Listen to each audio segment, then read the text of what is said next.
stood on the small balcony of our third-floor apartment in the old district of Havenport, the cold mist of late November clinging to my skin like a second cloak. The city always felt like it was catching its breath after a long fever this time of year. Rain-slicked cobblestones shining under lantern light, the wind off the bay carrying salt forge smoke, and the distant creak of orc human trade ships. I pulled my wool shawl tighter around my shoulders and listened to the quiet inside my own head before the streets woke up and swallowed it whole. Lyra was 6 small for an orc child, her pale green skin almost gray in the early light, those 2 bright amber eyes watching everything and trusting almost nothing. Her black hair was already braided tight so it wouldn't tangle during the day. She didn't speak much to strangers. Loud noises made her flinch, metal clattering doors slamming, and she only slept soundly when the bedroom door was bolted from the inside. That morning I sat at the tiny kitchen table rewriting copy for an orc blacksmith guild that had hired me as a freelance scribe. Lyra sat cross-legged on the floor, coloring a purple dragon in her sketchbook. The clock on the mantel read 7:13. If nothing went wrong, I still had time to make oat porridge, tie her braids properly, walk her to school, and reach Stonehaven Refuge before 8:30. But my life had stopped believing in if nothing went wrong a long time ago. Mother, Lyra looked up. The blue wax stick paused above the page. At school today, we have to draw our family tree. I didn't answer right away. My fingers stayed on the quill. Do I have to draw Father again? Her voice was so soft it almost disappeared into the mist outside. That softness cut deeper than any shout. I closed the ledger, sat down on the floor beside her, and pulled her small frame against me. If you want to draw him, you can. If you don't, you can draw only the people you feel are family. She stared at her purple dragon. I don't remember Niall's face much anymore. The words landed like a blade between my ribs. Niall. My son. The name I still carried in my chest the way other people carry old scars always. They're never quite healed. I kissed the top of her head, breathing in the faint herbal smell of her hair oil. It's all right, I whispered. I remember. I'll tell you more if you ever want to hear. She nodded, but her eyes said she wasn't sure she wanted to hear it this morning. She only wanted to know whether forgetting her brother a little more each day made her a bad child. I helped her brush her teeth, wrapped her in her cloak, and we stepped out into the damp streets. Stonehaven Refuge sat behind an old stone temple, 2 blocks from Lyra's school. It was the place where orc and human women fleeing violence could find shelter, legal papers, a trade to learn, and someone who would listen without demanding payment in tears. I had walked through those doors 3 years ago as a broken woman with a toddler on my hip and a dead son on my conscience. Now I walked them as a volunteer who coordinated messages and raised coin without a salary. Today was important. The Voss Foundation charity arm of the Voss trade empire was sending people to inspect whether they would keep funding us. Director Sira had spent the whole week making sure every chair was straight and the hallway didn't smell too much like disinfectant. I hated days like this. Days when a house built on other people's fractures had to dress up pretty so rich strangers could decide if it deserved to keep existing. Don't scowl like that, or the donors will run away, Sira teased when I walked in. They should run. This place is full of women who survived worse than their judgment. She laughed, but her eyes were tired. On my left forearm, the thin white scar still ran from elbow to wrist, a quiet reminder that my body had once belonged to someone else before it became mine again. At 10:15, the black carriage arrived. 2 people stepped down first, a young human lawyer in a cream cloak and an assistant with a ledger. The last man to descend was taller than both, wearing a dark charcoal greatcoat, no cravat, black umbrella in hand. Mist sliced across the umbrella's edge in silver threads. I recognized him instantly, even though he looked less polished than the portraits on the broadsheets. Kyle Voss, founder of Voss Trade Empire, the man magazines called the one who builds safe roads for the future. Rumors followed him like crows, but he rarely spoke more than necessary in public. The kind of man whose wealth created an invisible wall of glass. Everyone could see him, no one could touch. Sira hurried out to greet them. I stayed half hidden behind the doorway, intending to remain an observer. The tour had barely lasted 10 minutes when a metal tray crashed in the side kitchen. Glass and tin clattered across stone. Lyra, who had been coloring quietly in the common room because school let out early, froze solid. Her face went ash pale. The wax stick dropped from her fingers. Then her breathing turned fast and shallow. I didn't hear anything anyone else said after that. I crossed the room in 3 strides, dropped to my knees, and pulled her into my arms. "Look at me," I said, voice low, hand cupping the back of her neck. "It's only a tray. No one is going to hurt you. Listen to my voice." She clutched my cloak, trembling in short, sharp waves. "It's all right. You're with me. No one is coming in here." Behind me, Sira was apologizing to the visitors. A few of the women instinctively moved away, understanding that a child's panic needed space, not more faces crowding in. I sat fully on the floor, lifted Lyra onto my lap, and bent so my hair curtained around her small face. "Count with me. 1, 2, 3. She hiccuped. "I'm here. I'm right here." I don't know how long it took for the shaking to ease. When I finally looked up, Cale Voss was standing a careful distance away, hands in his coat pockets, watching. No impatience. No pity on display. Just quiet focus. I hated that I noticed. Eventually, the group was led into the small meeting room. Lyra was taken next door by Sira to play with puzzle blocks. I meant to stay out, but Sira caught my wrist. "Come in with us. Your real story is worth more than any slide I prepared. I'm not a story for anyone to use." "I know. But you understand what this place actually needs." I drew a breath and stepped inside. Cale sat at the head of the table without dominating the room the way other wealthy men did. The lawyer Vesper sat to his right, tablet open. The assistant scribbled notes on the left. Sira ran through numbers, women and children, helped emergency cases, medical costs, legal fees. When she reached the communications and fundraising section, she slid a folder toward me. "This is Alara Thorne. She's rebuilding our entire outreach." Vesper's gaze flicked over my plain wool dress, my scarred hands, my tired eyes. "Alara used to work in professional messaging," she asked. "For a while," I answered. "Now I do anything that pays on time and doesn't cost me my conscience." Sira tried a smile to soften it. The assistant nearly choked. Cale didn't smile, but something shifted at the corner of his eyes. "What would you do if Stonehaven Refuge had more funding?" he asked me directly. I leaned back in the chair and met his gaze. "Stop making women relive their pain in prettier words, just to earn help." Vesper set her pen down. "Pardon? Foundations always want the story," I said, calm, no anger, and the very calmness made the air heavier. "They want the pain neatly structured, with an emotional peak and a face that cries on cue. If we had more coin, we'd hire more lawyers, another child therapist, and better security doors. The women here don't need to learn how to tell their stories more beautifully. They need to survive." The room went dead silent.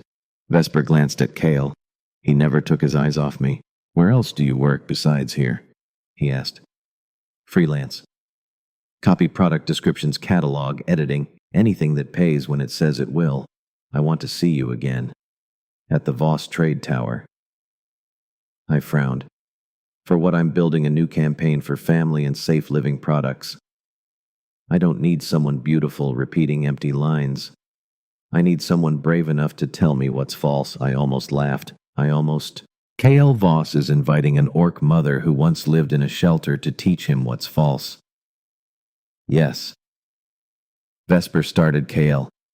He didn't turn. I studied him a few seconds longer, then stood. "I'll think about it." That afternoon, when I picked Lyra up, the mist had thickened. She clutched her old fox doll on the bench in the hall. "Who was that man?" she asked the moment she saw me. "A donor. He looked very rich." "He is." She thought about it, then nodded once. "He didn't scare me." I stopped under the awning, heart stumbling. That single sentence mattered more than any number in any report. That night, after Lyra was asleep, a new message waited on my desk. Subject regarding the position I mentioned. Sender Cale Voss. Only a few lines. "I would like to offer you a private meeting to discuss a 3-month consulting contract for the Havenforge Sanctuary project. If you decline, I will still fund Stonehaven Refuge. The two decisions are not linked. But I believe you could help us create something less false. I read it, leaned back against the kitchen chair, and laughed once, tired. Life really has run out of new tricks, I muttered. But the next morning I wrote back anyway, because the refuge needed the coin, because Lyra's boots were getting tight, because a very small, very stubborn part of me wanted to know what this man would say when no entire room was watching. 3 days later, I walked into the highest floor of the Voss Trade Tower, and everything began from there. The Voss Trade Tower rose like a blade of black stone and glass above the mist-shrouded bay, its highest floors looking down on Havenport, as if the city itself belonged to it. I stepped out of the lift on the 29th level, wearing the simplest black wool dress I owned, and low boots that had seen too many rainy streets. In the mirrored wall of the corridor, I caught my own reflection, an orc woman trying very hard to look like she belonged somewhere this expensive. Kale Voss was already waiting in the meeting room that overlooked the gray water. Vesper sat to his right, a slim folder open in front of her. The contract lay on the dark oak table between us. "Thank you for coming," he said when I sat down. "You speak as if I had a long list of better offers." A faint tilt of his head acknowledged the sharpness. He didn't smile, but the corner of his mouth moved like it considered the idea. 3 months, he said, straight to the point. Havenport Sanctuary is the new arm of the Empire focused on family and safe living spaces. My team has prepared too many beautiful things that feel hollow. I need someone who knows how people actually live. Vesper slid the contract across. My eyes moved over the numbers. The fee was enough to let me breathe properly for half a year, maybe more. "Why me?" I asked. "Because you don't try to please me." Vesper looked up sharply. I gave a short, dry laugh. "There are plenty of people out there who don't bother pleasing you. Not many who would stand in a room full of donors and tell the richest man in the city that his foundations turned pain into polished stories." I stopped smiling. "And if I refuse to appear on camera?" "We dropped that part." Kale answered immediately. "I'm not buying a person. I'm hiring ability." The words landed strangely. I had grown used to offers that came with hidden conditions. I picked up the quill and signed. The first week I tore apart nearly every mood board the creative team had prepared. No mother orc or human stands in a kitchen wearing white silk while smiling like a toothpaste advertisement after she spent the night cleaning a child's accident at 3 a.m, I said, dropping the stack of glossy sketches onto the table. One of the younger designers tried to defend them. "These are aspirational." "No," I said, pointing at a picture of a perfect nursery with soft woods and expensive toys. "This is someone who has never had to scrub urine off sheets at dawn trying to imagine what real life looks like." Several faces around the table tightened. Vesper stared at me like she had measured exactly how much trouble I was worth. Kale sat through the entire argument without speaking until the room began to circle the same pointless debate. Then he spoke one quiet sentence. "Use Alara's frame." The room went still. No one argued after that. I made a few more enemies that day. I wasn't surprised. I was used to it. What unsettled me more was that Kyle never looked apologetic for taking my side. A man with his power choosing to stand behind an orc mother who had walked into his project less than a week earlier, that was not a signal I knew how to read. The work swallowed me quickly. Mornings at the tower, afternoons at Stonehaven Refuge, evenings with Lyra, and late nights taking on extra copy jobs to cover the therapist bills, the herbal sleep tonics, and the carriage fares when the rain was too heavy to walk. One evening I left the tower close to 9. Rain hammered sideways across the lanterns. I stood in the entrance hall waiting for a public carriage when Kale appeared beside me. "I'll drive you home. I don't need. The public carriages will be 30 minutes late in this weather." "You don't have other places to be, I do." He glanced at the heavy watch on his wrist. "But I can still drive you." I should have refused. Instead, I climbed into the black carriage when it pulled up. Inside it smelled of clean wood and faint cedar. He took the reins himself. That surprised me more than anything. "You don't use a driver, I have one, but sometimes I prefer the silence without someone listening to it." I turned to look at him. He kept his eyes on the wet street. "You speak like a man who's read too many self-help scrolls. Then consider me a failed billionaire at creating good impressions." For the first time since I had stepped into his carriage, I laughed out loud. When we reached the foot of my building, Lyra was waiting inside the gatehouse with the neighbor woman who sometimes watched her. The moment she saw me step down from the black carriage, her eyes widened.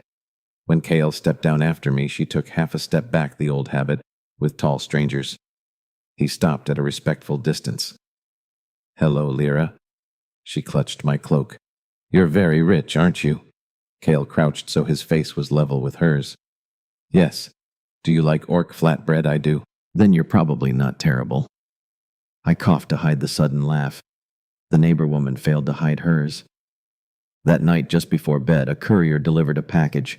Inside was a star map puzzle for children and a handwritten note. Because Lyra judged me fairly.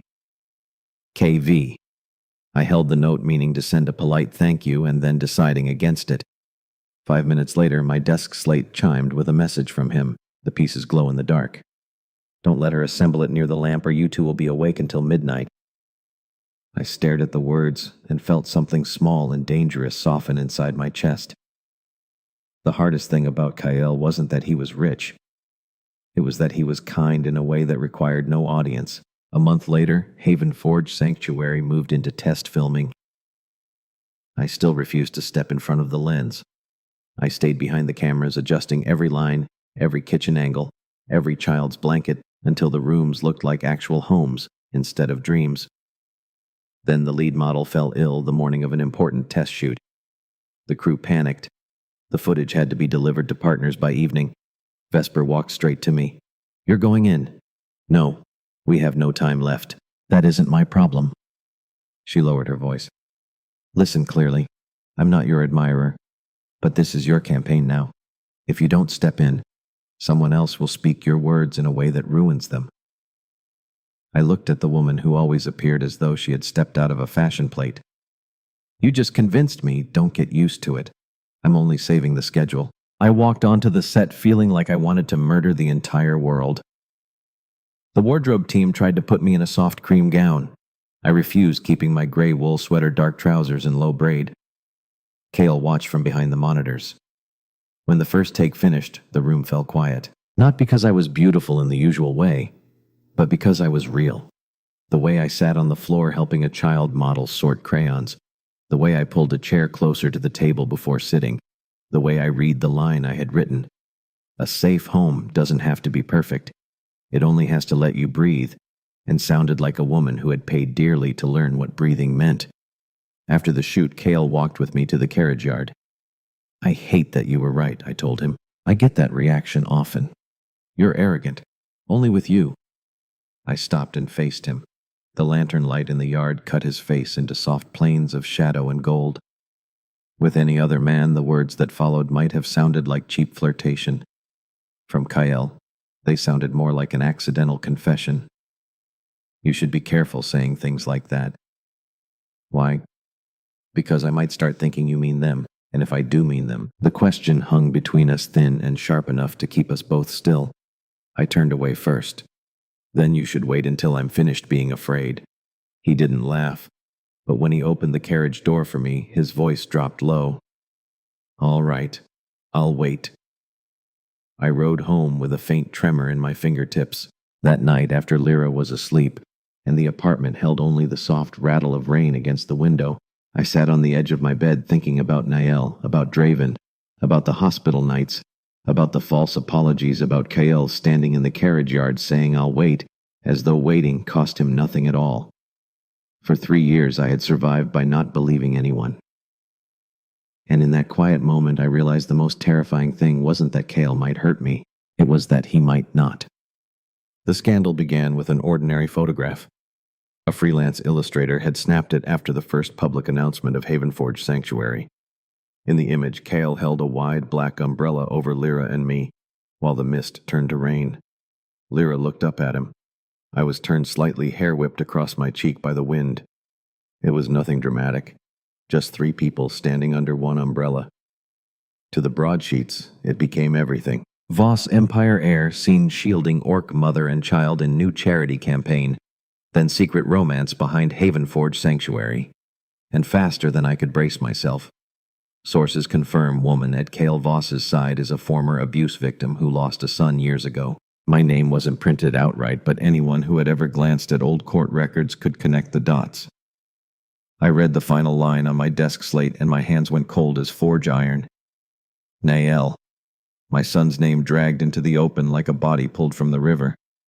I threw the slate onto the sofa, then snatched it back up again as though not looking would make the words disappear. Lyra was coloring at the kitchen table.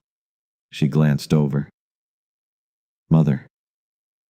Are you all right? I forced a breath. I'm fine. I was not fine.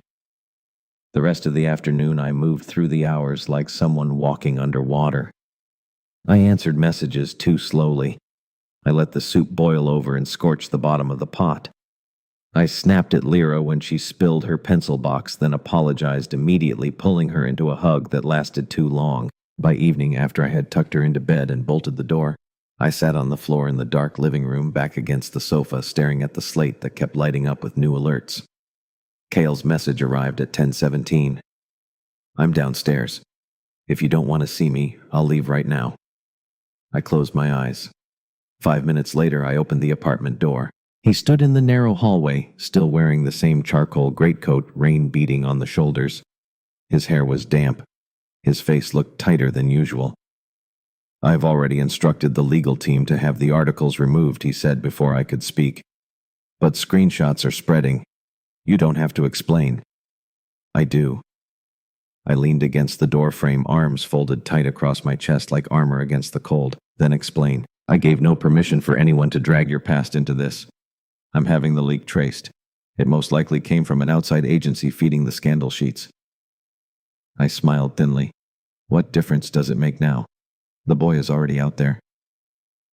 Kyle stayed silent for a single heartbeat, but I saw him register the word I had used, the boy. Come inside, I said at last. But keep your voice low. The apartment felt smaller with him in it. He stood in the middle of the living room while I poured 2 cups of water and set one on the table without inviting him to sit. I stayed on the opposite side of the kitchen counter, shoulders rigid. How much do you know? I asked. About the press.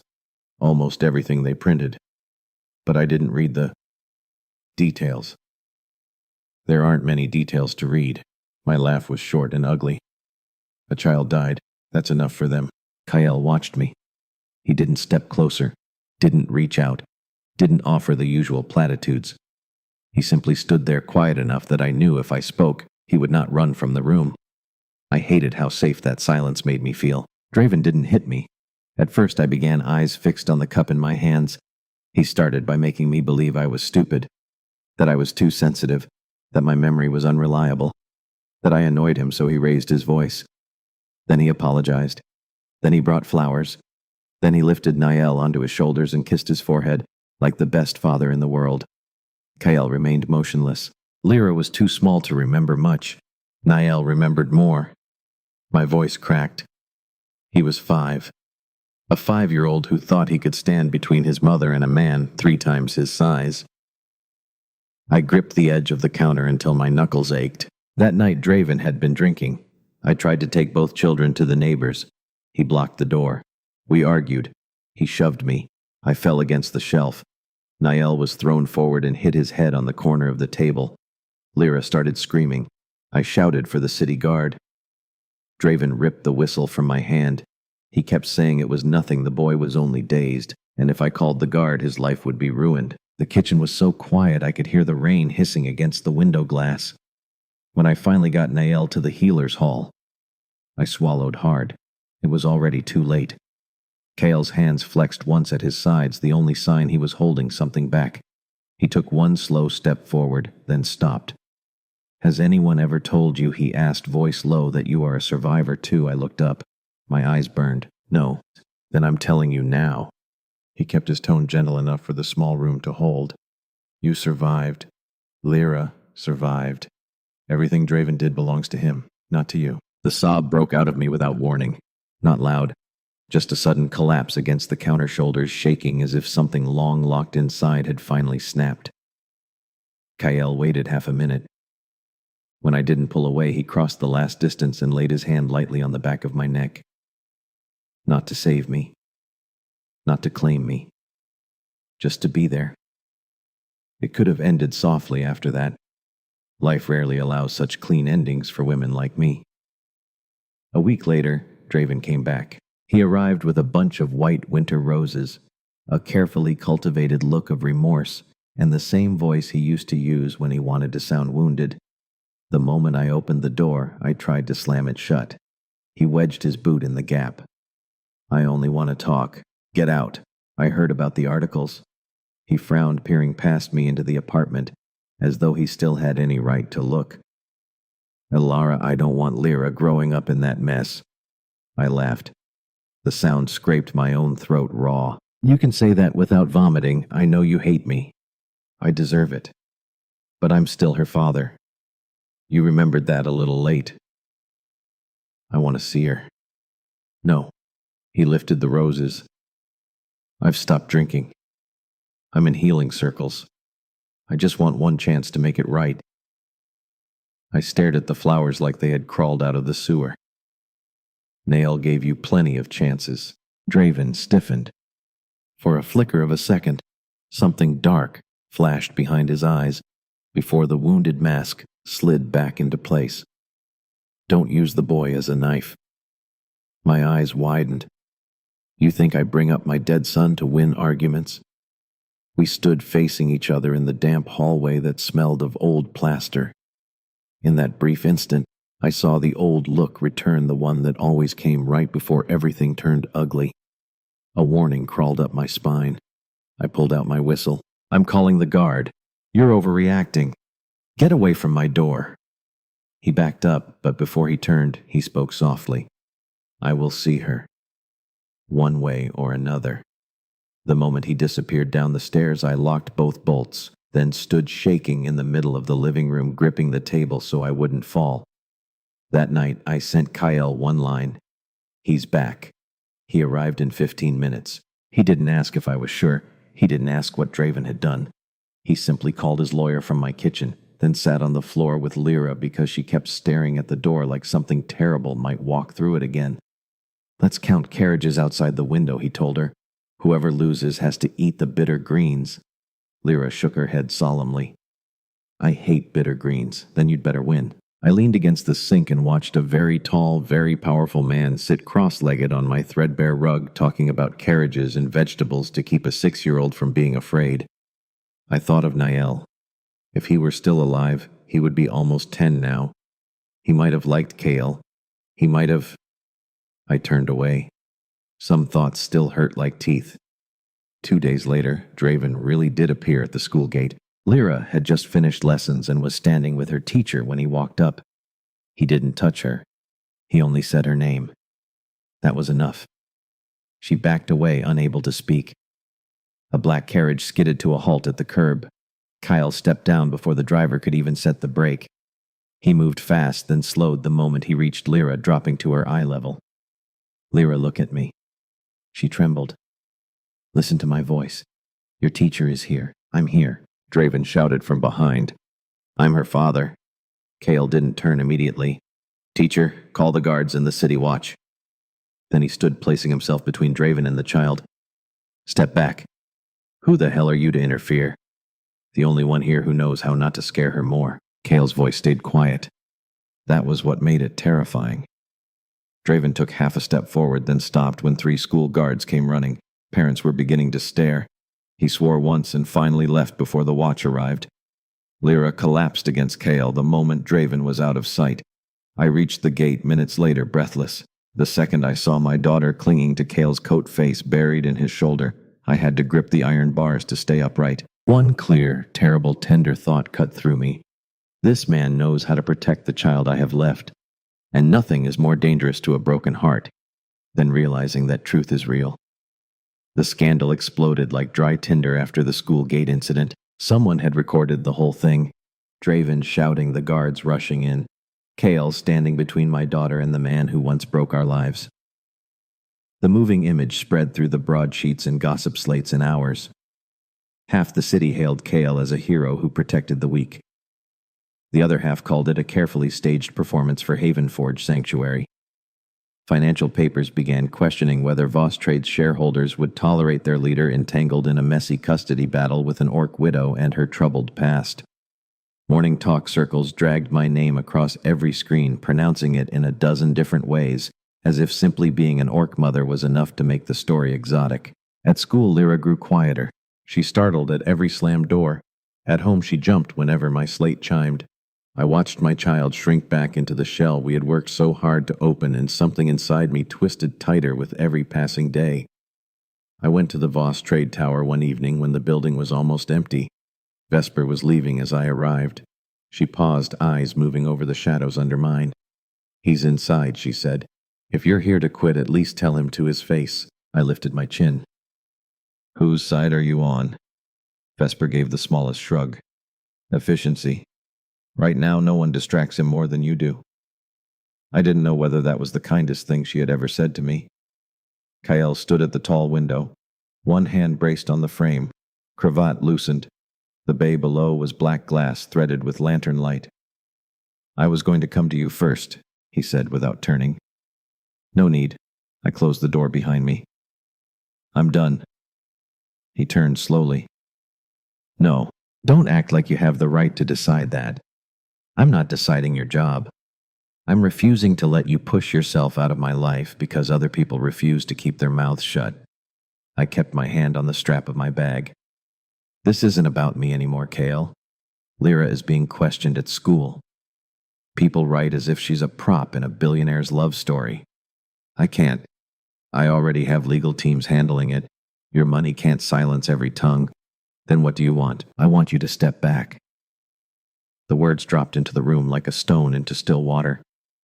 Kael looked at me for a long time. "You're pushing me away to protect her." "Yes. And you think I'll make it easier by disappearing. At least I'll know where the storm is headed." He stepped away from the window but didn't reach for me. "And what about you?" I smiled thinly. "I'm used to it. I hate that sentence, but it's true." "No." He shook his head. "It's only what you say so you don't have to admit you need someone too." The truth of it struck the exact spot I had guarded for weeks. I turned my face away, closing my eyes for a second. "Don't make this harder. I'm trying to make sure you don't carry it alone." "I didn't ask you to." "I know." His voice dropped. "That's why I can't walk away." I looked up. His eyes were tired tonight, and for the first time since I had known him, Kael did not look like a man who could fix everything with coin or power. He looked like a man afraid of losing the one thing he did not want to lose. "You don't need me to save you from loving me, Alara," he said quietly. "I only need you to believe there is a man who knows how to stay." I started crying almost at once. Not loud sobs, just silent tears that betrayed me at the worst possible moment. I hated that he saw them, and I hated even more that I could not turn away. "I already lost one child," I whispered, voice shaking. "I lost Nael because I chose the wrong man. I won't survive losing the right man because he chose me."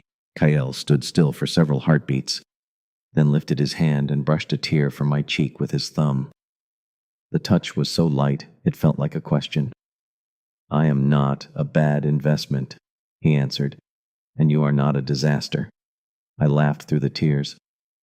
"That sounds like terrible advertising copy. I learned from the best."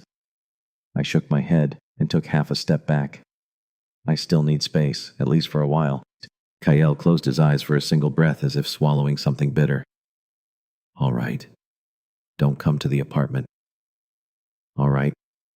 Don't call unless it's urgent." "All right. Kael, I'm still here." He opened his eyes and looked straight at me. "Even if you need me to stand farther away, I'm still here." I left the tower feeling hollow, as though I had cut out something that both hurt and kept me alive. The days that followed stretched cruelly. Kael kept every promise. He did not come to the apartment. He did not send messages without reason. He did not use work as an excuse to reach me, but he did not disappear either. He simply became present in ways I could not dodge. A specialist lawyer in domestic violence contacted me within a day.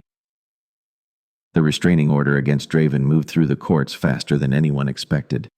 Lyra's school suddenly had a part-time counselor funded by an anonymous grant. Stonehaven Refuge received a quiet donation large enough to open a new children's support group. I knew Kael's hand was behind every one of them. He never mentioned it. A week later, his mother, Lady Elowen Voss, invited me to tea at a private tea room in the old quarter. She chose a quiet table instead of the family estate or the tower, an elegant reminder that she understood manners better than I did. I arrived on time wearing my darkest coat, leaving Lyra with Sira. Lady Elowen was beautiful in the sharp way time polishes steel. She studied me from head to toe without rudeness, yet her gaze still weighed and measured. "I will not waste words," she said after the first polite exchanges. "I know my son is serious about you." "Yes." "And you?" The question stole a few seconds from me. I'm not sure I remember what serious feels like anymore. Strangely, she did not sneer. She only nodded as though that were the truest answer she had heard in years. "Kael does not choose lightly," she continued. "Not because he is arrogant, but because he grew up in a house where marriage was called strategy." I stayed silent.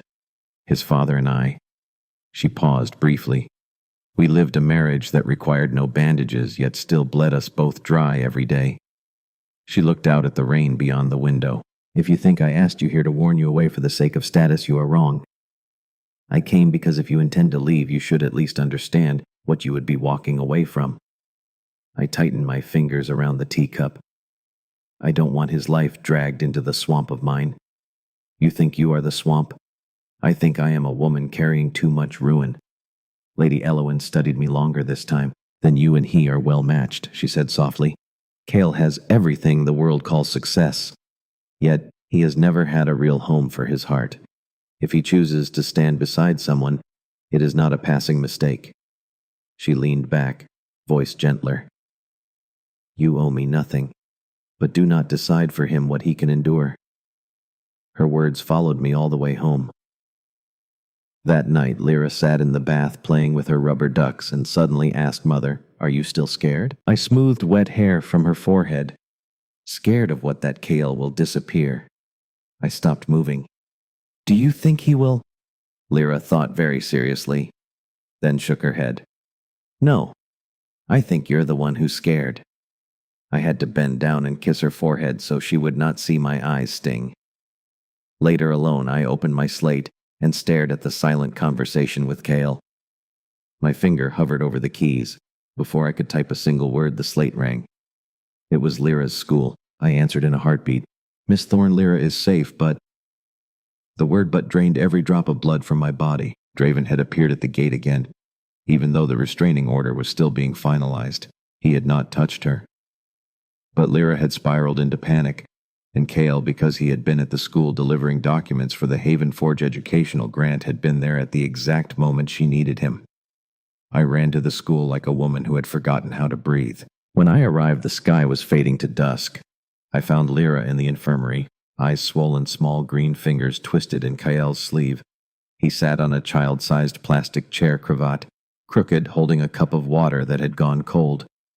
In that single frozen second, I understood something painful and gentle at once.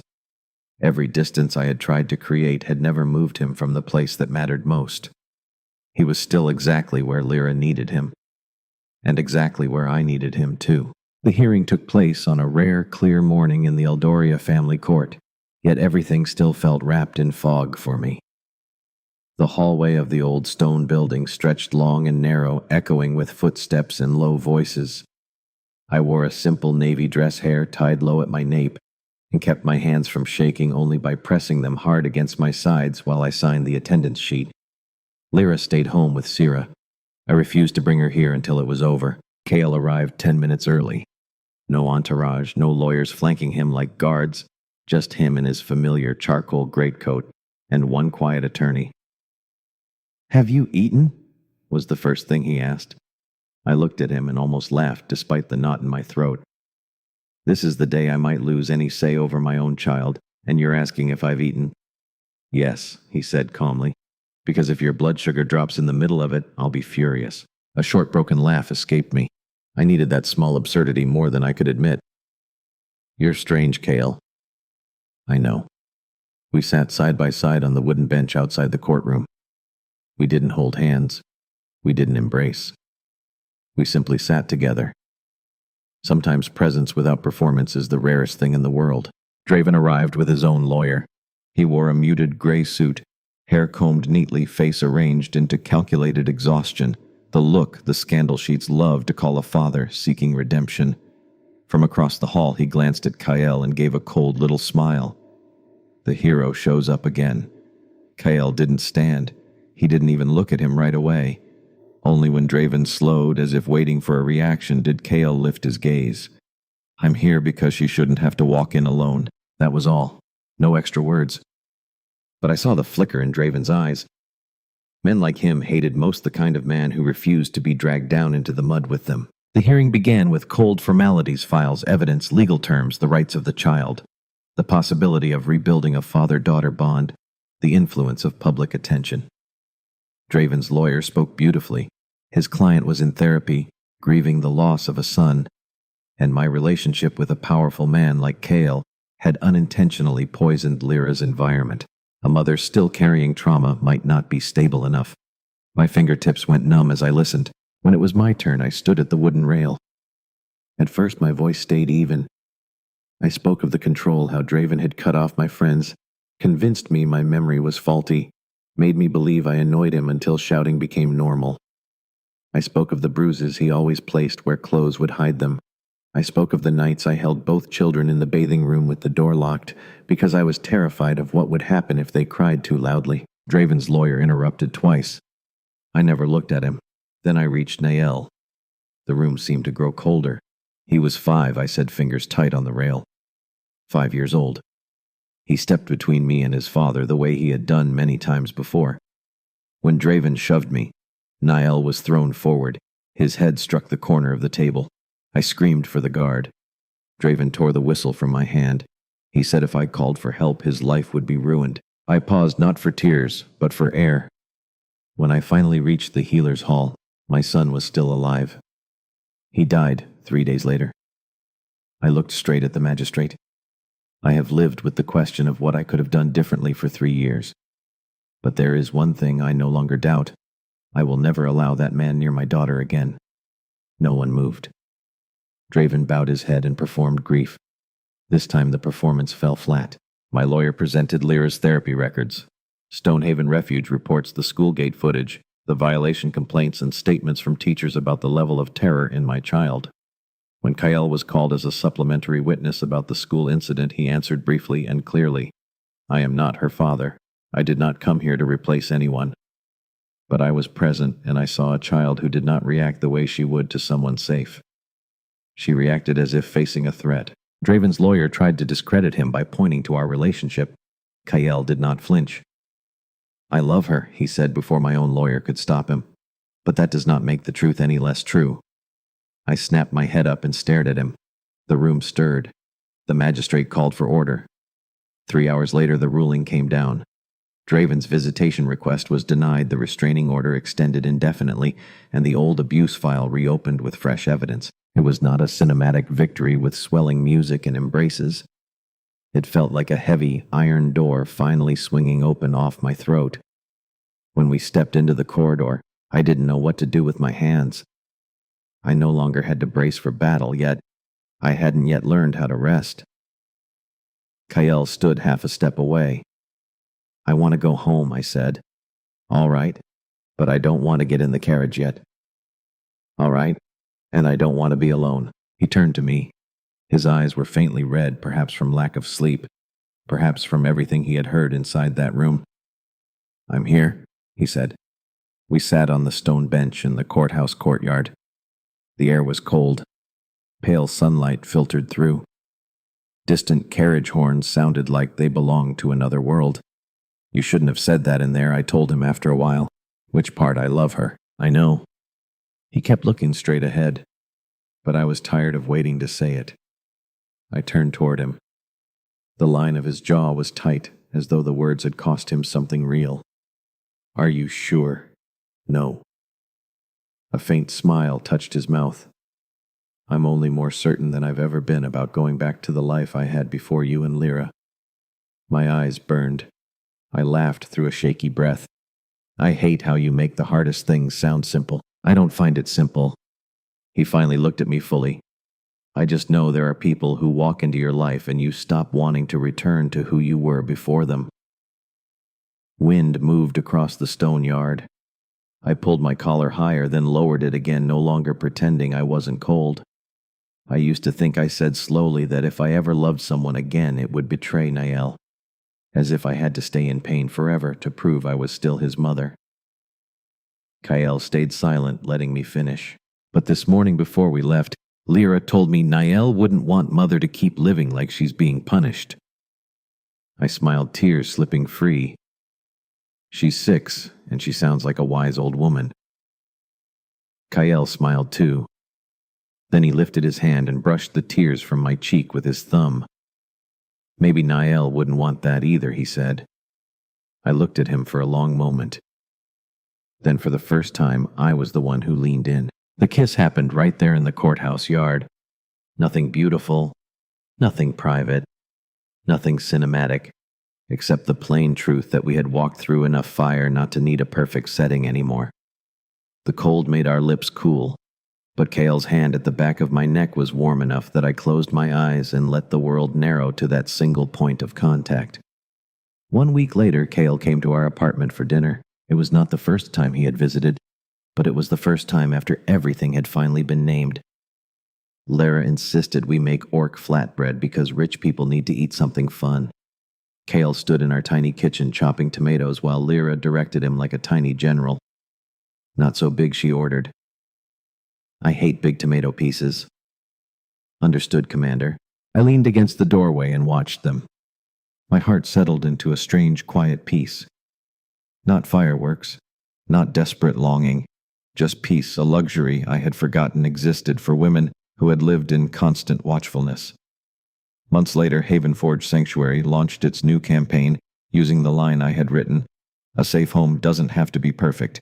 It only has to let you breathe." No models, no gleaming kitchens, only real, slightly cluttered rooms and stories of safety told through strong locks, sturdy children's chairs, quiet bedrooms, and the right to live without fear. It succeeded beyond expectation. I was offered the permanent position of content director for the family division of Voss Trade. I accepted only after 2 conditions: flexible hours for single parents on the team, and a permanent emergency fund for women and children leaving violent homes. Cale agreed before I finished speaking. That fund was later named the Niall Grant. When he suggested the name, I stayed silent a long time. I don't want to turn my son into a slogan, I said. I don't either. He set the proposal down, voice slow. I want his name to become a door other people can run through in time. I looked at him, then nodded. On the day the fund launched, I did not give a long speech. I stood at the edge of the Stonehaven courtyard, under the rare Havenport sun, and watched Lyra run and laugh with the other children. Her laughter no longer flinched at every loud sound. Cale walked over with 2 cups of coffee. 7 minutes until you have to say 3 sentences. You counted. I always count when you're nervous. I took the coffee and let my shoulder rest against his. You know, I said, I once thought rich men only gave roses and bought houses. I can buy a house if you want. See? I laughed. But what I needed turned out to be a man who knows how to stay through the worst evenings. Kyle didn't answer right away. He looked toward Lyra, who waved at us with a grin so wide it showed every small tusk. I once thought I had to fix everything before I deserved to be loved, he said at last. Then you came along and taught me that sometimes the best thing I can do is sit in someone's kitchen and wait until they're ready to believe me. I felt my throat warm. I laughed and pressed my forehead to his shoulder for a second to hide the sting in my eyes. You're very good at those sentences. I practiced. With who? With you. In my head. For months. I laughed so hard I had to lean into him. That night we returned home very late. Lyra fell asleep in the carriage. Kyle carried her up the stairs. I followed with her small boots in my hand. When he tucked her into bed, she opened her eyes, halfway looked at both of us and asked in a sleepy voice, "Is Kyle still a guest?" I stood in the doorway of the children's room, watching the tall man bend over to pull the blanket up around my daughter. I thought of Niall, of the courtroom, of the sound of shattering metal at Stonehaven on the first day, of the nights I once believed my life would only ever be locked doors, of the words I'll wait in the carriage yard and I'm still here outside the courthouse. Then I smiled. No, I said. He is the man who knows how to stay. Kyle looked up at me. In the soft golden light of the night lamp, his face softened in the way only I ever got to see. Not the billionaire, not the empire heir, not the face on the broadsheets, just the man who had not walked away. Outside the window, the mist of Havenport still rolled thick as always. But inside our small apartment, the rain no longer sounded like warning bells. It was only weather, and within these walls, after everything, there was finally a peace that did not have to be bought with fear. For me, after all of it, that was a whole new life.